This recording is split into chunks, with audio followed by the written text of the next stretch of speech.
बहुत बहुत धन्यवाद हमारे मुख्यमंत्री जी, हमारे मुख्य अतिथि और सभी विशेष अतिथियों का। अब मैं विनती करूंगा प्लासपैक्ट IPPF के अध्यक्ष सचिन बंसल जी के हमारे मुख्यमंत्री जी का पुष्प गुच्छ के साथ स्वागत करें। सचिन बंसल जी से मैं विनती करूंगा कि पुष्प गुच्छ से हमारे मुख्य अतिथि जी का स्वागत करें।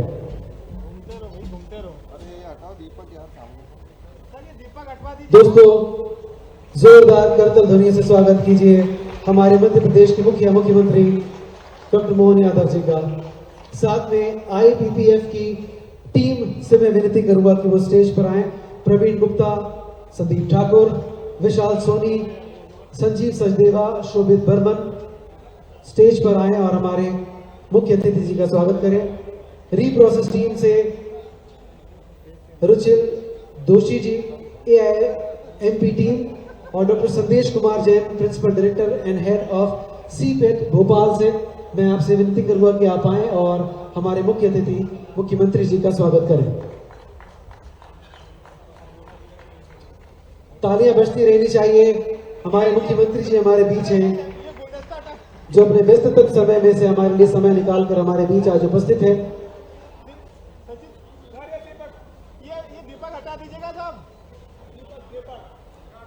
हमारे कैबिनेट मिनिस्टर तुलसी सिलावट जी का स्वागत करने के लिए सचिन बंसल जी मंच पर उपस्थित हैं। मैं उनसे विनती करूंगा कि वे तुलसी भैया का स्वागत करें।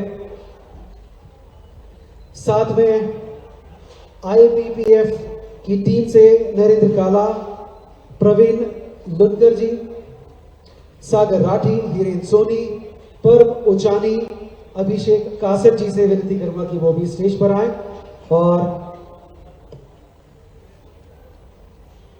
और स्वागत करें।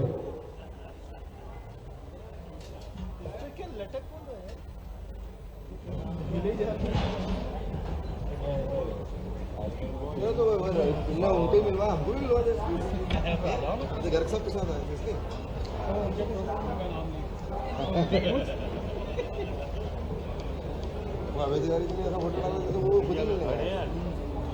अगले पायदान पर हमारे महापौर पुष्पमित्र भार्गव जी हमारे बीच है।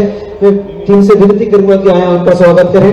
साथ में विशाल सोनी, संदीप ठाकुर आए और मंच पर आकर हमारे महापौर जी का स्वागत करें।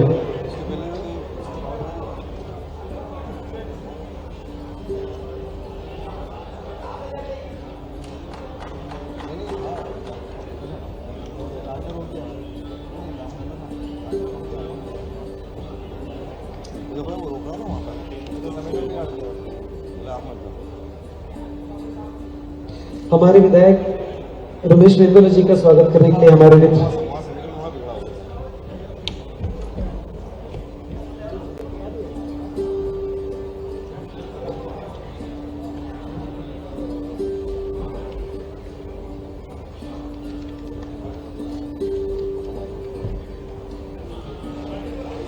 विधायक मधु वर्मा जी का स्वागत करें।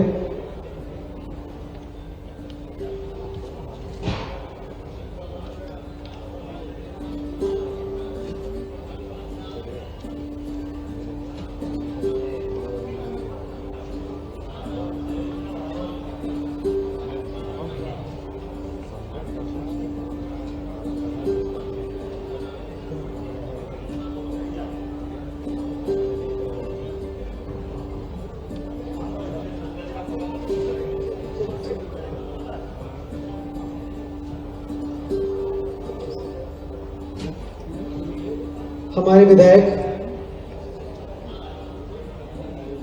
मधु जी का और रमेश जी का स्वागत करें।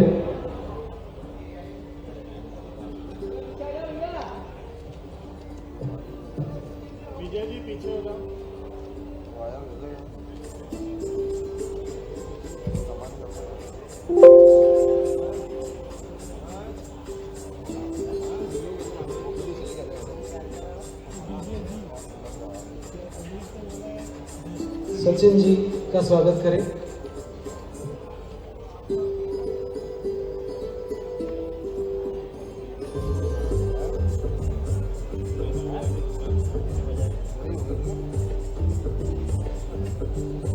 मैं अब हितेश मेहता जी से विनती करूंगा कि स्टेज पर आए और हमारे इस कार्यक्रम के बारे में सभी को जानकारी दें। प्लास्टबैक 2025 को लेकर क्या कुछ सोच रही है और किस सोच के साथ इसे हम यहाँ पर लेकर आए हैं, मैं चाहता हूँ सभी के साथ उस सोच को अवगत कराएं। नमस्कार, मैं हितेश मेहता, चेयरमैन प्लास्टबैक 2025। हमारे ओजस्वी और उज्जवली माननीय मुख्यमंत्री मध्य प्रदेश, हम लोग कार्टेल करें, किस तरह से सॉलिड वेस्ट मैनेजमेंट के रास्ते जिस तरह से इंदौर में हुआ है उस तरह को हम लोग अपनाएं और छोटी छोटी जगहों पे वेस्ट के जो पूल्स बने हैं उनको डिसइंटीग्रेट करके रिसाइकल करें। यहाँ पे 6 से 8 बड़ी रिसाइकलिंग की मशीनें लगी है। मैं आप सभी से निवेदन करूंगा कि जरूर आप उन मशीन्स को देखें जिसकी प्रोडक्टिविटी 1000 किलो पर घंटे तक है। ऐसी मशीन्स आपको लेने के लिए जर्मनी जाना पड़ता है। आपको ये मशीन्स यहीं पे डिस्प्ले पे हम लोगों ने मुहैया कराई है, आप जरूर इसका लाभ उठाएं। और आदरणीय मुख्यमंत्री जी, जैसा कि उद्योगपतियों की आदत होती है, बहुत लंबी फहरिस्त हम ले आए हैं, जो मांगे हम हमसे मांगने वाले हैं। तो हमारी सबसे पहली एक निवेदन आपसे ये है कि एक एग्जीबिशन सेंटर अगर आप हमें दे दें तो एसोसिएशन का, सरकार का, तो ये ऐसी एग्जीबिशंस को लगाने का मेन कंसेप्ट है, वो एग्जीबिशंस के माध्यम से, एग्जीबिशन सेंटर के माध्यम से पूरा होगा। हमें एग्जीबिशन सेंटर की बहुत अति आवश्यकता है। एक हम लोग बहुत समय से central institute of plastic engineering and technology, central institute of plastic engineering and technology के लिए हम लोग कोशिश कर रहे हैं कि उसकी जगह हमें मिल जाए। अगर वो जगह हमें मिल जाती है तो यहाँ पे टेस्टिंग को लेकर बहुत बड़ा एक रोजगार जनरेट होगा। और एक हमारी मांग बहुत समय से लंबित है, वो है सर इंटरनेशनल कार्गो और इंटरनेशनल कनेक्टिविटी की। इंटरनेशनल कार्गो एक ऐसा इशू है जो डायरेक्ट अगर इंदौर, भोपाल या आसपास कहीं मिलता है तो connectivity to many of the European countries, to many of the African countries will be very easy. International cargo होने से और international flights directly from any of the place in Madhya Pradesh होने से भाई साहब, जो एक ले ओवर टाइम है, चाहे वो दिल्ली का हो, चाहे बैंगलोर का हो, चाहे मुंबई का हो, वो खत्म होगा। तो अभी उद्योगपति यहाँ से निकल के 4 घंटे बॉम्बे दिल्ली में वेट करते हैं, फिर वो एक फ्लाइट लेते हैं। तो वो जो एक कोई भी फ्लाइट अगर मध्य प्रदेश में कहीं से भी इंटरनेशनल यूरोपियन कनेक्टिविटी के लिए मिल जाए तो वो हमारे लिए बहुत ही सुविधाजनक होगा, सारे उद्योगपतियों के लिए बहुत ही सुविधाजनक होगा।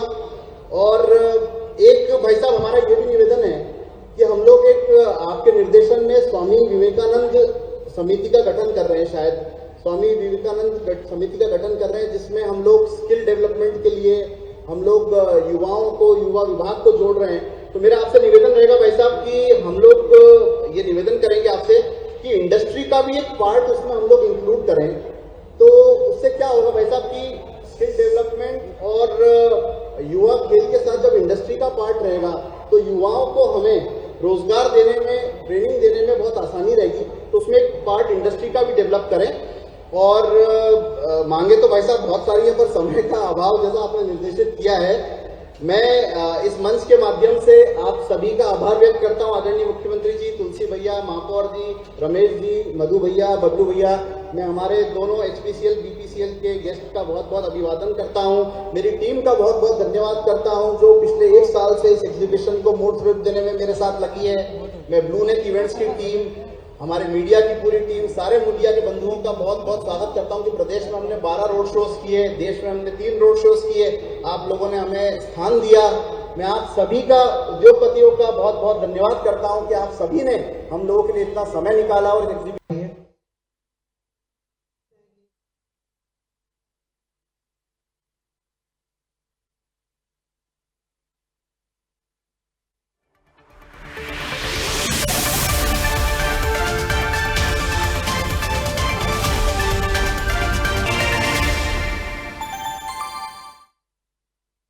हमारे बीच हमसे संवाद करने के लिए।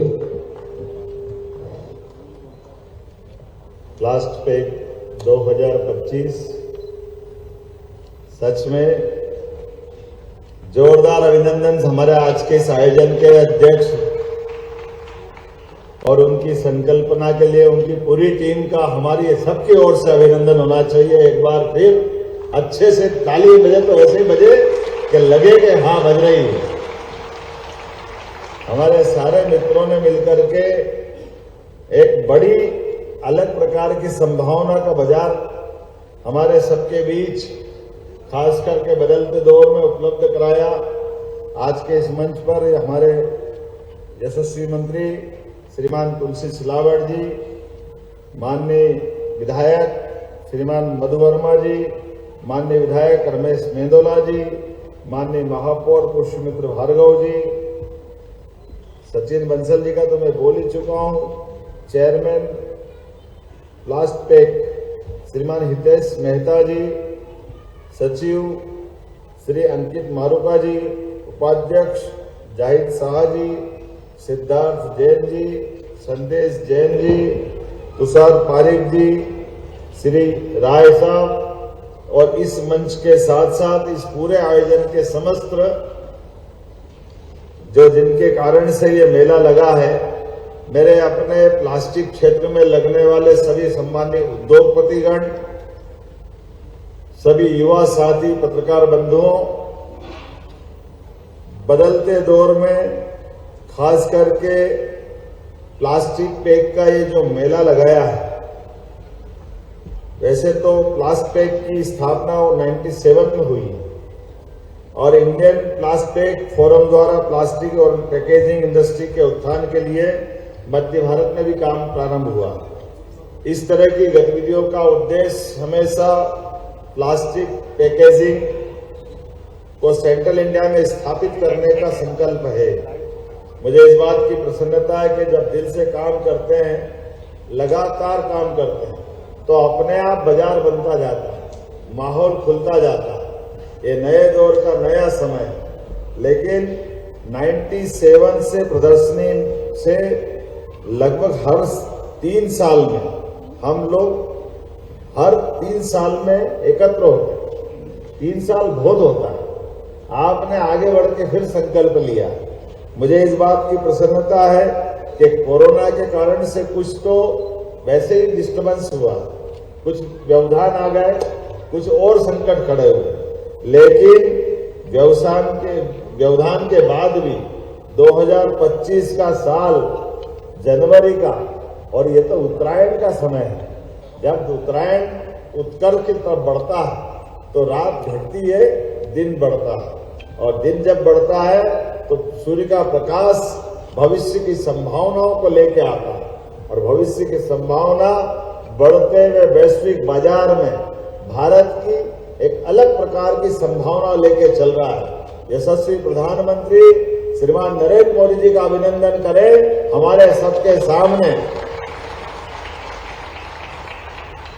जिनकी संकल्प शक्ति से, इच्छा शक्ति से भारत ने सभी क्षेत्रों में समान रूप से आगे बढ़ते हुए कई प्रकार से भारत की विशेष पहचान बनाई।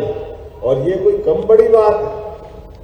सच्चे अर्थों में गुटनिरपेक्ष नीति की बात भारत ने 50 साल पहले भले की हो, लेकिन गुटनिरपेक्ष नीति का मतलब हमारी संभावनाओं के बलबूते पर कोई विदेश के पिछलक्कू बनने के बजाय हमारी प्रतिभाओं को मौका दे, विश्व के बाजार में अपनी उपस्थिति दर्ज कराए, विश्व के अंदर भारत का समान रूप से सभी क्षेत्रों में मान बढ़े, सम्मान बढ़े, आगे बढ़कर के आगे जाने वाले आकाश की तरफ हम देखते जाए। मुझे इस बात की प्रसन्नता है, जब हम इसकी बात कर रहे हैं तो स्वाभाविक रूप से ये जो हमारी प्लास्टिक इंडस्ट्रियां और इनके साथ जुड़े हुए अलग अलग प्रकार की, जिस प्रकार की इंडस्ट्रियों की बड़ी संभावना मशीनरियों के माध्यम से बनती है, ऐसे में हम जर्मनी, जापान और विश्व के यूरोप के कई देश की तरफ देखते हैं।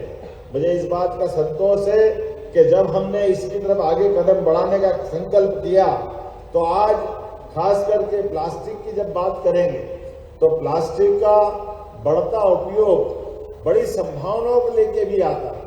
जैसा कि मेरे मित्र सचिन भाई बता रहे थे कि इससे डरने डराने की बात तो बहुत होती है, लेकिन इसके अंदर जाकर के जीवन बचाने की बात भी देखना चाहिए। और जीवन बचाने की बात के आधार पर कई जगह ये बहुत बेहतर विकल्प के रूप में भी आ रहा है। कई जगह प्लास्टिक के आधार पर पूरे के पूरे समाज में एक अलग प्रकार की क्रांति आ रही है। और क्रांति आने के क्षेत्र कौन से छूट रहे हैं? कोई क्षेत्र इससे अछूता नहीं। जीवन बचाने की सभी प्रकार के संसाधन में हमारे लिए, जैसे आपने कोविड के कठिन काल में अगर सबसे ज्यादा महफूज रहने का मार्ग था तो उसमें जीवन और मृत्यु के बीच अगर कोई था तो डॉक्टर और दवाई तो थी, लेकिन वो डॉक्टर और दवाई के पहले भी कोई सिपाही के रूप में अपनी भूमिका अदा कर रहा तो वो प्लास्टिक था, जिसने सबके बीच अपने आप में बड़ी दीवार खड़ी की। जिस दीवार के भरोसे से मरीज तक डॉक्टर बात कर पा रहा था। विषाणु को रोकने के लिए, कीटाणु की औकात बताने के लिए, जीवाणु की जान बचाने के लिए हमारे बीच प्लास्टिक ने जो भूमिका अदा की है, कोई इसका तोड़ नहीं हो सकता है। और उस दौर को भी याद करें, जाने अनजाने हमारी नादानी के कारण से जब कोविड के ये जो साधारण प्लास्टिक के कपड़े कितने पैसे लूट रहे थे पहले कितने के दे रहे थे। ये चाइना से आता, पता नहीं कहां से आता। अरे जब देखा अपने लोगों ने तो झटक अपने चाइना मार्केट में उतार दिया मैदान में।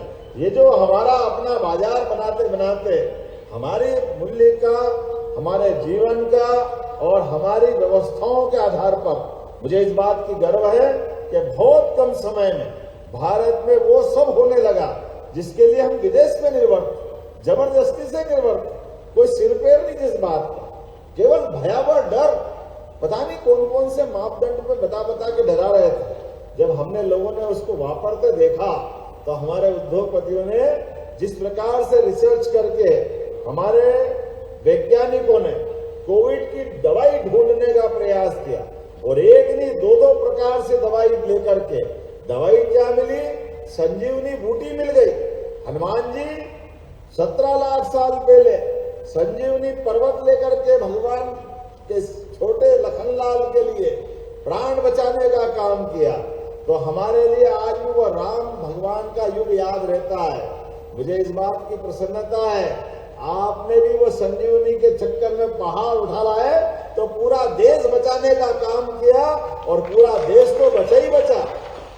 पूरे विश्व के 40 से ज्यादा देशों में हमारे देश के वैज्ञानिकों द्वारा खोजी गई दवाई के बलबूते पर सबके जान बचाने का काम भी अगर हुआ है तो वो गौरव मिला यशस्वी प्रधानमंत्री के नेतृत्व में। वैज्ञानिकों के माध्यम से माननीय प्रधानमंत्री जब एक अफ्रीका देश की तरफ जा रहा है और एक ऐसे देश का, जिस देश का राष्ट्रपति अगर झुक करके प्रणाम करता है तो मुझे धन्यवाद देने की इच्छा होती है हमारे देश के नागरिकों का, जिनके योगदान के बलबूते पर भारत ने फिर सर्वे भवन्तु सुखिनः सर्वे सन्तु निरामया जियो और जीने दो का सिद्धांत पुनः स्थापित करके बताया कि न केवल हमारा देश महफूज है बल्कि विश्व के लोग इस बात को लेकर के आनंदित हैं और हमारे प्रधानमंत्री का चरण वंदन कर रहे हैं। वो चरण वंदन उनका नहीं है, ये हमारी संस्कृति का सम्मान है।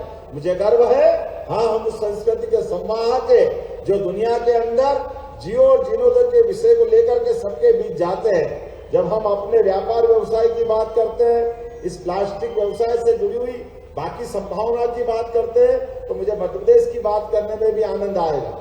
हमारी सरकार के गठन के बाद हमने लगातार इसी प्रकार से विचार किया कि इस मध्य प्रदेश के अंदर किस बात की कमी है। मध्य प्रदेश के अंदर सबसे पहला हमारे बीच अगर इन सारी व्यवस्थाओं के बीच बढ़ने का मॉडल अगर है तो यशस्वी प्रधानमंत्री का वो पुराना समय जब उनने मुख्यमंत्री के रूप में गुजरात को जो दिशा दी, जोरदार अभिनंदन करो श्रीमान नरेंद्र मोदी जी का, जिनके माध्यम से गुजरात ने केवल गुजरात नहीं, केवल भारत नहीं, गुजरात की पहचान दुनिया में स्थापित करा दी। प्रधानमंत्री जी द्वारा लोकतांत्रिक देश के अंदर एक राज्य का मुख्यमंत्री आगे बढ़कर के ग्लोबली भी अपनी पहचान बना सकता है। यह अगर सम्मान किसी ने दिलाया श्रीमान नरेंद्र मोदी जी के माध्यम से मिला और उसके बाद उन्हें लगातार 3 बार सरकार बना करके कितना अच्छा लगता था जब नैनो कार, लखटकिया कार का जमाना आया था। गरीब आदमी भी 1 लाख की कार लेकर के, कार नहीं है वो, जिंदगी का अपना एक सुख है जो हर परिवार सुख देखता है। उनने देखा एक मोटरसाइकिल पे पिता माता 3-4 बच्चे लटके लटके जा रहे हैं, वो कठिनाई महसूस की रतन टाटा जी ने, और संकल्प किया कि मैं एक व्यक्ति के जीवन में कम खर्च में ये कैसे कार अपने घर में आ सकती। अब कार की बात जब उनने कही तो सरकार की तरफ देखना पड़ता है, सरकार से जमीन देने की बात है, और जमीन देने में जिस ढंग से बंगाल ने बदतमीजी की है, जिस ढंग से उस बात का मजाक बनाया, मुझे खुशी इस बात की है मोदी जी के पास ऐसे उलझे सुलझे सारे प्रश्नों का उत्तर मिलता है। उनने कहा कोई बात नहीं, सिंगूर में दीदी अगर कंजूस हो गई है, दीदी अगर गरीब की तो बात करती है, लेकिन गरीब के पास कार जाने में बीच में व्यवधान खड़ी करती है। तो उन्होंने कहा मैं गुजरात में बुलाता हूँ, आप आपका अभिनंदन करो, और गुजरात से वो कार उनने सबके बीच ला के देने का प्रयास किया। ये कार नहीं थी, सरकार की भावना थी माननीय मुख्यमंत्री जी के माध्यम से, जो आज हमारे यशस्वी प्रधानमंत्री के रूप में काम कर रहे हैं। जैसे ही 2014 में उन्होंने अपनी सरकार के माध्यम से जिस प्रकार से भारत का मान बढ़ाया, सम्मान बढ़ाया, तो नई बनने वाली सरकारों के लिए सबको समान रूप से अवसर उपलब्ध कराए। जैसे हमारी सरकार का गठन हुआ, हमको मॉडल लगा कि विकास का मॉडल अगर देखना है तो गुजरात का मॉडल देखना पड़ेगा। गुजरात में समान रूप से एक तरफ किसानों को 24 घंटे बिजली देने का प्रयास किया, एक तरफ सभी प्रकार की सड़कें बेहतर बनाने का प्रयास किया, एक तीसरी तरफ अपने उद्योगपतियों के माध्यम से शासन में कोई भी सरकार हो, ना बाप बड़ा ना भैया, सबसे बड़ा।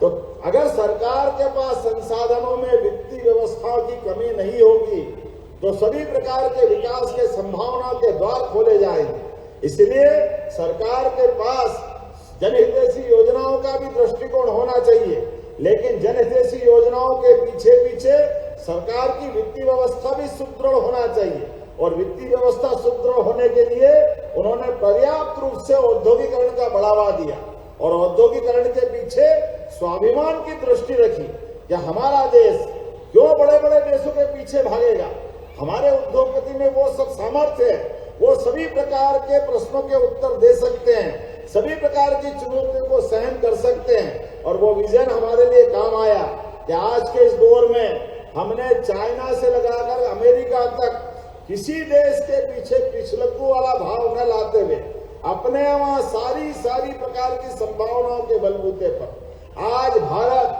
5वीं अर्थव्यवस्था के रूप में स्थापित हुआ है। और इसी बात को रेखांकित करते हुए अगली बार उन्होंने फिर सरकार के गठन के पहले संकल्प किया कि हमारे देश की 5वीं अर्थव्यवस्था बनी है।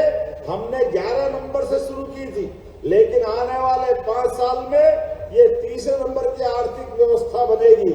जब आर्थिक व्यवस्था 30 नंबर तक आएगी तो राज्यों को अपनी भूमिका अदा करना पड़ेगी। मुझे इस बात की प्रसन्नता है, मध्य प्रदेश में वो सारी संभावना है, इसलिए हमने कहा इंडस्ट्री तो लगना ही चाहिए, इंडस्ट्री समिट भी होना चाहिए, लेकिन इंडस्ट्री समिट हमारे हर संभाग में होगी, हर महीने होगी। अरे जब हम उद्योग धंधे बढ़ाने की बात कर रहे हैं तो क्यों सीमित छोटा सोचे, बड़ा सोचना पड़ेगा, पूरा प्रदेश बताना पड़ेगा, प्रदेश की सभी नीतियों में पर्याप्त संशोधन करना पड़ेगी, सभी प्रकार के द्वार खोलना पड़ेंगे, एक एक करके सभी प्रकार के द्वार खोलते हुए मुझे इस बात की प्रसन्नता है कि अभी तक हमारी 6 रीजनल इंडस्ट्री कॉन्क्लेव हुई है और 6 ही जगह पहली बार हुई है।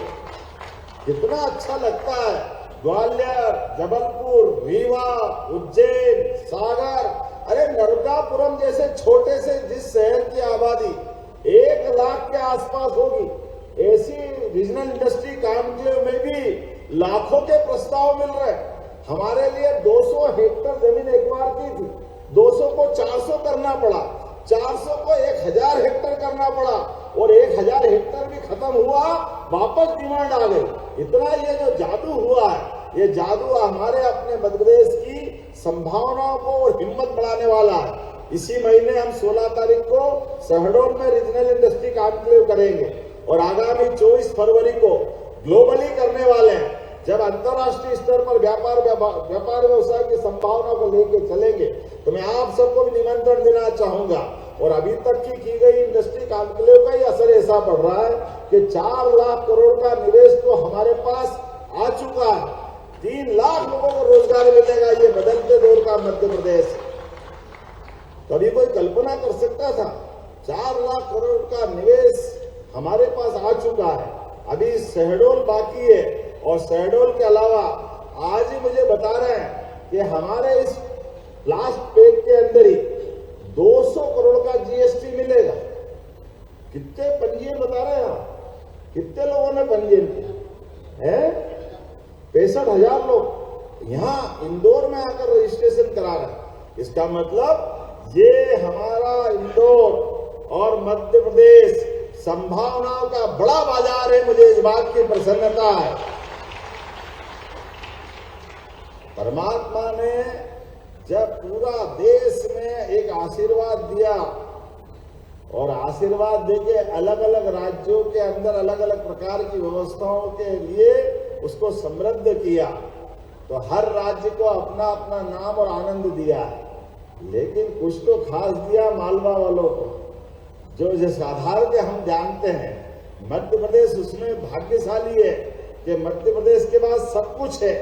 हमारे बुंदेलखंड, महाकौशल, विंध्य और हमारा मध्य भारत, ये सभी प्रकार के सेक्टर से विकास करते करते ये मालवा में कुछ हटके भी होता है। इसीलिए लोग कहते हैं कि आपने सब तो रीजनल इंडस्ट्री कॉन्क्लेव की लेकिन इंदौर में नहीं की। हमने कहा इंदौर रीजनल इंडस्ट्री कॉन्क्लेव के लायक नहीं है। इंदौर को अगर इंदौर बनाना है तो हमको दिल्ली मुंबई को पीछे छोड़ना पड़ेगा। इस बात का संकल्प करने की जरूरत है और पूरे प्रदेश को इंदौर बनाना पड़ेगा। जोरदार संभावना के आधार पर हमारे लिए पूरे प्रदेश का समग्र सभी क्षेत्र में आगे बढ़ने का संकल्प लेने की जरूरत है। और इसीलिए सरकार के माध्यम से, सरकार के मुखिया के माध्यम से मैं आश्वस्त करना चाहूंगा कि हाँ, आपने अपने बलबूते पर जो जो प्रस्ताव लेकर आएंगे, हमारे अधिकारी यहाँ है और अधिकारी के बलबूते पर हम सीसीआईपी के माध्यम से 100 करोड़ से ज्यादा निवेश करने वाले सभी मित्रों के लिए आपकी हमारी सरकार की पॉलिसी भी है।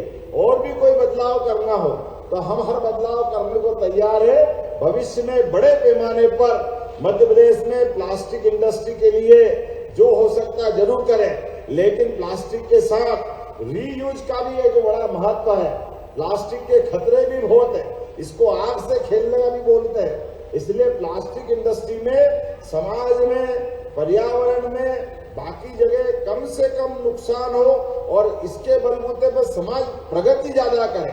तो मैं मान के चलता हूं, जब भारत का सबसे स्वच्छ शहर इंदौर है और सब प्रकार की व्यवस्थाओं के बलबूते पर सुव्यवस्थित जीवन शैली जीने के लिए मध्य प्रदेश जाना जाता है, तो मैं उम्मीद करूंगा कि प्लास्टिक पैक के माध्यम से, प्लास्टिक के माध्यम से इस प्रकार की हमारी मशीनें आए जो ज्यादा से ज्यादा हमारी व्यवस्थाओं का समाज जीवन में, उनकी मानव जीवन की न्यूनतम आवश्यकताओं की पूर्ति करें।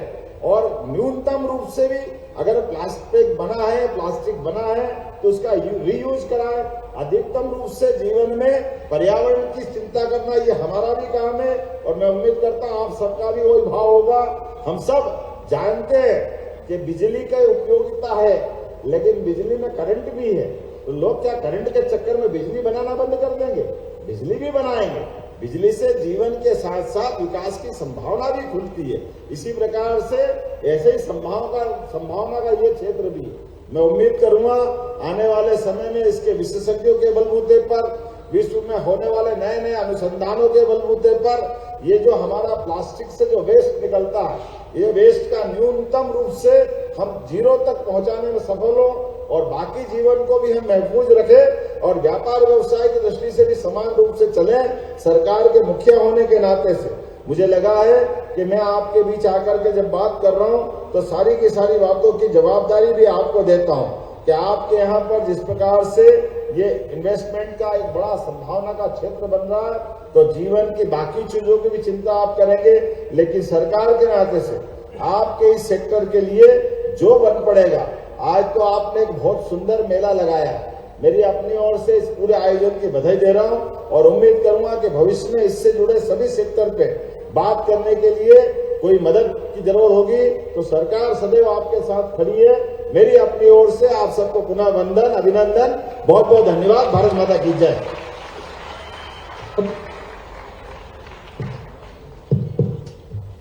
बहुत बहुत धन्यवाद सर। ये जो आपने खुले मन से हम सभी लोगों से बात की ही आपकी सबसे बड़ी पहचान है। जननायक के तौर पर आपको इसीलिए पहचाना जाता है क्योंकि आप बिना किसी स्क्रिप्ट के दिल से लोगों से संवाद करते हैं, बात करते हैं। प्लास्टिक इंडस्ट्री को लेकर जो भी चीज़ आपने कही है वो अपने आप में मील का पत्थर साबित होगी। मैं अब आगे बढ़कर चाहता हूं कि हमारे सचिन बंसल जी मोमेंटो देकर हमारे मुख्यमंत्री जी का सम्मान करें। मैं चाहता हूं मोमेंटोज लेकर आया जाए। विशेष भेंट आईबीपीएफ की टीम की ओर से हमारे प्रदेश के मुख्यमंत्री डॉक्टर मोहन यादव जी को एक बार जोरदार तालियां मित्रों।